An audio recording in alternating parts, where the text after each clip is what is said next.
Hello, good morning students.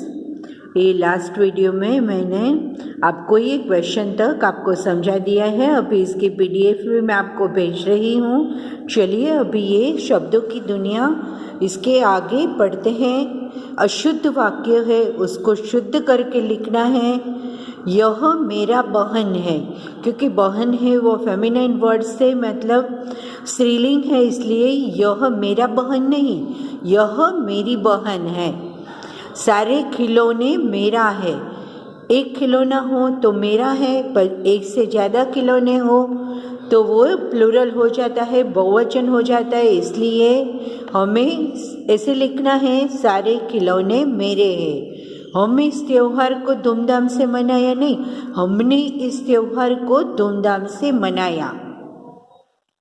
ये जब हम रीड करते तभी हमको गलत लगता है।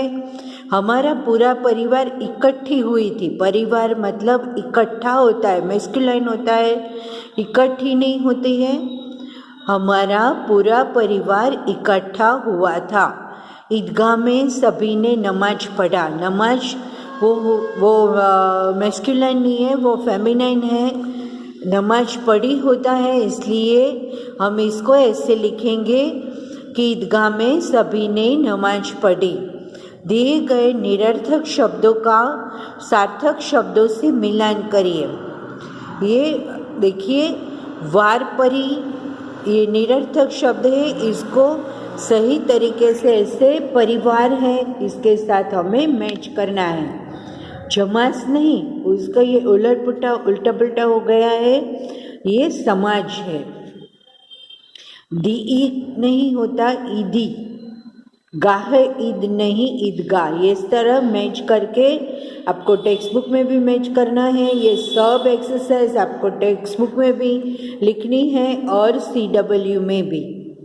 मप्रे प्रेम, हार्तियो त्योहार, लौने की खिलौने, धामधूम। अब गुजराती में धामधूम होता है, पर हिंदी में धूमधाम होता है, इसलिए यहाँ से यहाँ तक हमें मैच करना है। चलिए अभी भाषा की बात है। ये मुहावरे जो इडियम्स होते हैं, मतलब मुहावरों का अर्थ जो सही है उसके ऊपर हमें सही का निशान लगाना है। मुँह फुलाना मतलब कभी कोई ऐसा होता है ना कि मुँह फुलाना मतलब गुस्से हो जाता है, नाराज हो जाता है, तभी हम ऐसे कहते हैं कि मुँह फुला। उसने तो देखो मुँह फुला लिया, मतलब वो गुस्सा हो गया, नाराज हो गया। मुँह फुलाना तो नाराज होना। मुँह न लगना मतलब कम बोलना, अधिक बोलना कि बात न करना। चलो अभी मैं आज से उसके मुँह नहीं लगूंगी, मतलब मैं उसके साथ बात नहीं करूंगी। तो अभी ये बात न करना, वहीं पे आपको सही का निशान लगाना है। मुँह उतर जाना मतलब दुखी होना।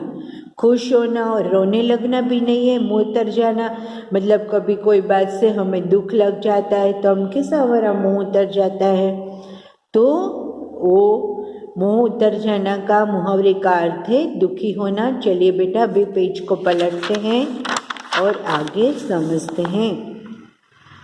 वाक्य पूरे होने पर पूर्ण विराम तथा प्रश्न पूछने पर प्रश्नार्थ चिन्ह तथा प्रश्न चिन्ह लगाते हैं। उचित स्थान पर पूर्ण विराम मतलब फुल स्टॉप, हिंदी में ऐसे होता है फुल स्टॉप। और प्रश्नवाचक चिन्ह मतलब क्वेश्चन मार्क होता है। अब तुम कहाँ जा रहे हो, कहाँ से आ रहे हो, वो सब होते क्वेश्चंस। हमें कोई भी बात किसी को क्वेश्चन के फॉर्म में पूछते हैं तभी वहाँ क्वेश्चन मार्क आता है। और कोई भी एक सेंटेंस पूरे होने पर भी फुल स्टॉप आता है। तो ये एक लाइन की तरह होता है फुल स्टॉप। और क्वेश्चन मार्क तो आपको पता है कैसे होता है। ईद प्रेम और खुशियों का त्योहार है, तो यहाँ पे हम फुल स्टॉप लगाएंगे कि ईद प्रेम और खुशियों का त्योहार है, मतलब वहाँ पे एक सेंटेंस पूरा हो जाता है, तो वहाँ पे हम फुल स्टॉप लगाएंगे। ईद के दिन तुम क्यों नहीं आए, क्यों नहीं आए मतलब यहाँ पे क्वेश्चन है, तो वहाँ पे हम क्वेश्चन मार्क लगाएंगे। मेरे भाई ने भी खिलौने खरीदे, मतलब सबने भी खरीदे, मेरे भाई ने भी खरीदे, तो वहाँ पे हम ये सेंटेंस वहाँ पे पूरा हो जाता है, इसलिए यहाँ पे हम फुल स्टॉप लगाएंगे। क्या तुम भी नसीब के घर जाओगे? मतलब सब नसीब के घर जा रहे हैं, तो क्या तुम भी जाने वाले हो? तो ये क्वेश्चन है, इसलिए यहाँ पे क्वेश्चन लगाएंगे। ठीक है, अभी ये पूरे चैप्टर की PDF मैं आपको भेज दूंगी और आपको ये हार्ड वर्ड्स भी भेजती हूँ। हार्ड वर्ड्स मीनिंग्स, ये क्वेश्चन आंसर्स, ये पत्र मैंने आपको समझाया था उस दिन कि अब्दुल रोहन को लिख रहा है और ईद का त्यौहार बड़े धूमधाम से मनाते हैं। मैंने उतना ही आपको ये छोटा सा आंसर ही लिख पाया है, क्योंकि वैसे तो पूरा लेसन का जो हो जाता है कि हमने ये किया वो किया, मेला लगा था, खिलौने खरीदे, सब ईदगाह में नमाज पढ़ने जाए, तो बहुत बड़ा आंसर हो जाता है। सो मैंने थोड़ा छोटा करके आपको भेजा है। अभी इसकी PDF में मैं आपको भेज रही हूँ। मुझे बहुत कम स्टूडेंट्स हैं जो होमवर्क भेजते हैं, प्लीज़ मुझे सब कंप्लीट करके अपना वर्क भेजिए। तो आपको ये CW के मार्क भी ठीक से, ऐसे नहीं कि CW हमने बोला देने के लिए तभी बस शुरू हो गए, ऐसे नहीं, थोड़ा थोड़ा करके आप पढ़ो और लिखो, तभी ये जाके एग्ज़ाम तक आपको सब कुछ याद रह जाएगा। ठीक है बेटा, take care and bye. Hello, good morning students. ये मतलब ये उसी वीडियो के साथ मैं थोड़ा ये एक्सप्लेनेशन 12 चैप्टर का भी भेज रही हूँ। सूझबूझ मतलब अपनी विवेक, बुद्धि और विवेक से कोई भी काम करना चाहिए। ये नाटक फॉर्म में है, मतलब नाटक में आपको पता है ना कि सबके डायलॉग्स होते हैं। ये मोहन नाम का लड़का अपनी माँ से ये बोलता है कि मैं माँ आपको सब कुछ दूंगा और उसकी खुशियों को मैं तुम्हारी खुशियों का मैं बहुत ख्याल रखूँगा। और मोहन जाकर के वहाँ पे राजमहल में जाता है और राजमहल में जाकर वो आखिर में राजा का अंगरक्षक बन जाता है। ये देखिए, उसने 1 रुपये के कैसे वो गाजर के बीज वगैरह खरीदे और मतलब कोई भी डिसीजन हो, कोई भी काम हो, हमें अपनी बुद्धि और विवेक से करना चाहिए और जो ऐसे काम करते हैं वो ही सफल होता है। चलिए अभी थोड़ा इसका एक्सप्लेनेशन मैं आपको भेज रही हूँ। लेसन नंबर 12 सूझबूझ, ये नाटक है। इसमें कौन कौन से पात्र है देखिए, सूत्रधार, मोहन, माँ, औरत, राजा और महावत, इतने सारे पात्र है। महावत जो आपको पता है कि हाथी को संभालता होता है। राजा, पहले तो जो राजा का शासन हुआ करता था, एक औरत है, माँ है, मोहन है और सूत्रधार। सूत्रधार जो ऐसे होते हैं वो नाटक के बारे में हमें आगे पीछे की थोड़ी थोड़ी इन्फॉर्मेशन देते हैं, वो होता है सूत्रधार। सूत्रधार देखिए, ये पहले नाटक के बारे में हमें थोड़ा समझा रहे हैं। सूत्रधार, किसी गांव में मोहन नाम का एक लड़का रहता था। वह बहुत मेहनती था। गांव के सभी लोग उसके काम से खुश थे। सूत्रधार ने ऐसा बोला कि गांव था, उसमें मोहन नाम का एक लड़का रहता था, वो बहुत मेहनती था। देखो, ये मेहनत वो ऐसी एक चीज़ होती है कि हमें कुछ भी अगर सफलता पानी है तो नसीब तो चाहिए ही चाहिए, पर मेहनत का फल हमेशा मीठा होता है। कोई भी चीज़ हमें पानी है, अगर दिल लगाकर हम रात दिन उसके पीछे लग जाते हैं तो हमें सफलता जरूर मिलती है। गांव के सभी लोग उसके काम से बहुत खुश थे। गांव के जो सभी लोग थे वो मोहन के काम से बहुत खुश थे क्योंकि वो बहुत मेहनती था।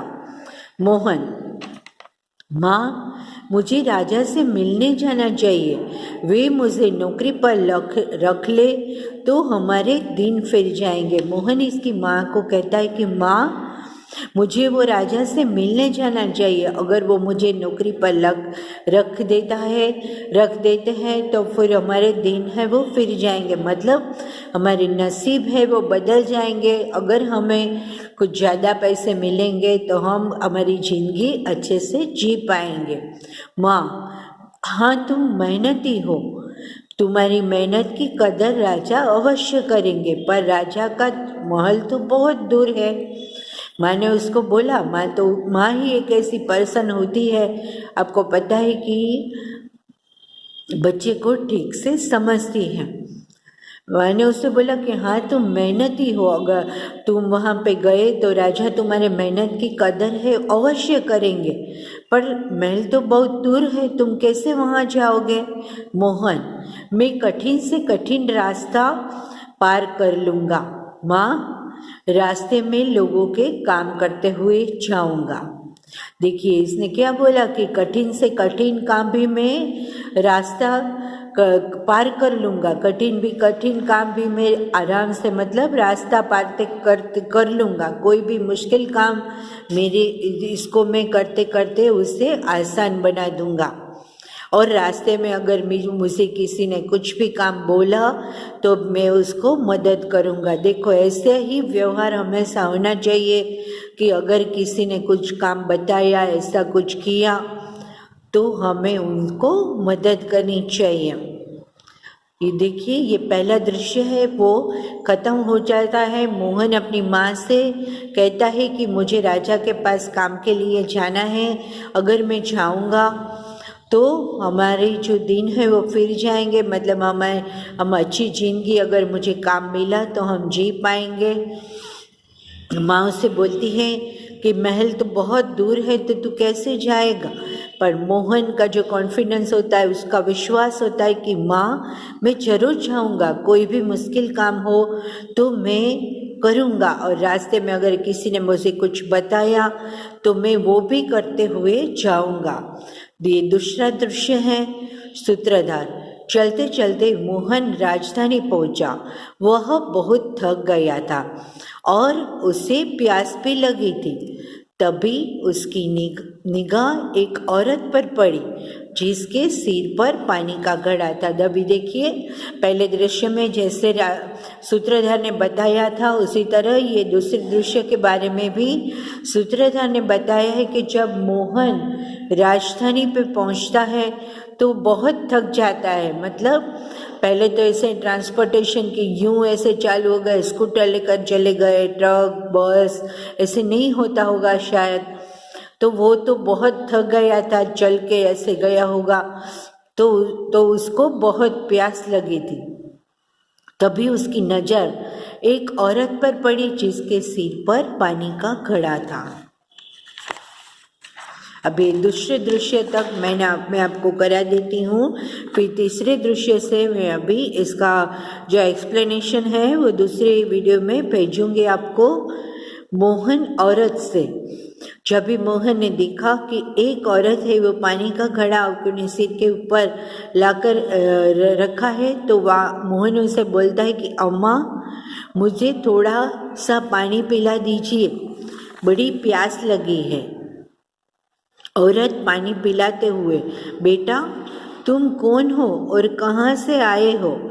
मोहन जब ये देखती है कि एक औरत वहाँ पे बैठी है और उसके पास पानी का घड़ा है, तो उसको कि माँ मुझे थोड़ा पानी पिला दीजिए, अम्मा मुझे थोड़ा, कितने प्यार से बात करते हैं। देखो अभी ये जो अभी के बच्चे होते हैं, मैं तो बहुत मतलब ये हो जाती हूँ कि कैसे बड़ों से बात करते हैं। ये देखिए छोटा सा मोहन लड़का ये बूढ़ी औरत से क्या बोलता है कि अम्मा बोलता है। कभी भी हम ऐसे पढ़े लिखे हो तो हमारा व्यवहार है वो दूसरों के साथ प्यार भरा होना चाहिए। मोहन अभी वो औरत है मोहन को पूछती है कि बेटा तुम कौन हो और कहाँ से आए हो? अम्मा, मोहन उसको बोलता है कि अम्मा मैं बहुत दूर से आया हूँ, राजा के पास इस उम्मीद से जा रहा हूँ कि वो मुझे नौकरी पर रख लेंगे। मोहन उसको फिर उस औरत को जवाब देता है कि माँ, मैं बहुत दूर से आया हूँ और मुझे राजा के पास ये उम्मीद से जाना है कि वो मुझे नौकरी पर रख लेंगे। औरत, तुम मेरे साथ चलो, मेरे पति हाथियों की देखभाल करते हैं, वे